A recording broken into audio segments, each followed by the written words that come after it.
Hey guys, so we thought to ourselves, can we make a cake which is not made with traditional ingredients?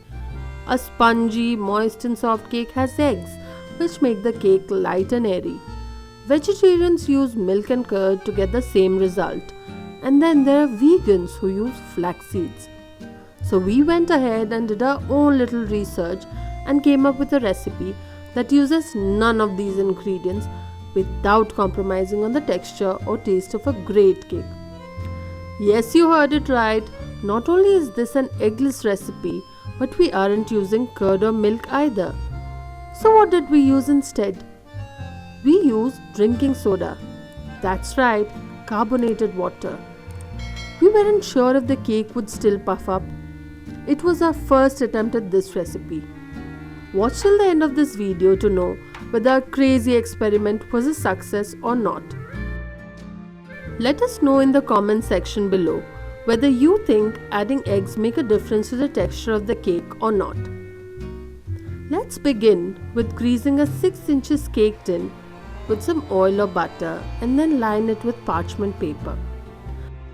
Grease the parchment paper so that it gives you the ability to get the cake out of the tin without breaking or losing a whole chunk of the cake. Preheat the oven at 180 degrees Celsius. First of all, in the soda cake hierarchy is 3/4 cup of refined oil and 3/4 cup of condensed milk. Whisk together until fully incorporated. Since this recipe is not a traditional one, the method isn't traditional either. The wet and the dry ingredients are not mixed separately. This is a one bowl cake. So, add 1.5 cup of flour or Maida into the oil and condensed milk mixture. I would say bust out your hand blender or stand mixer for this. You can totally do that with a hand whisk, but it's way easier with a hand blender.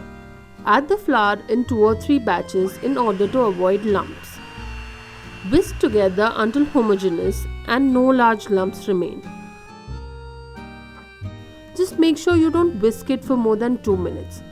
Whisking too much tends to make the cake go flat. Now mix with a spatula using cut and fold technique, making sure not to overmix.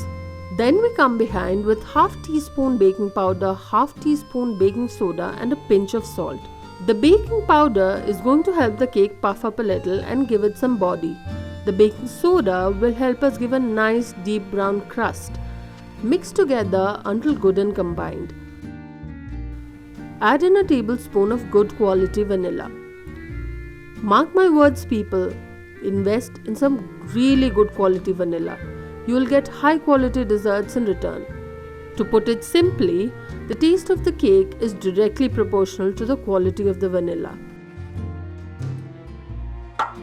Mix again with a spatula. Now it's time to create all the magic by adding in soda. Be careful not to add any less or more than 1/3 cup of soda. Add the soda immediately after it's opened. The cake will not rise properly if you add flat soda. Mix with the spatula for a minute or 2. Gently transfer the cake batter into the greased baking tin. Tap it gently to remove air bubbles. Put the cake tin in an oven at 180 degrees Celsius and bake it for 40 to 45 minutes. Now look at that beauty. Doesn't it look perfect? It has risen nicely, has a deep golden brown crust and it smells divine. Let the cake cool down to room temperature before removing it from the tin. Once cool, run a sharp knife along the edges of the cake. Resist the urge to cut in early, otherwise you might end up with a crumbly and gooey cake.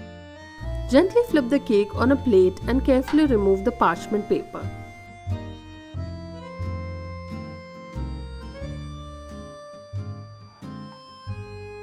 Flip the cake once again.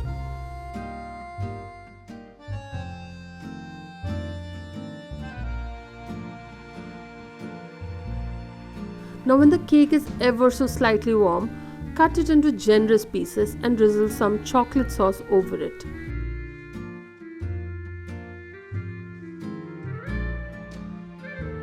Once you get this cake right, you can play around with the flavors of your choice and make it as fancy as you like. Hope you guys enjoyed this video.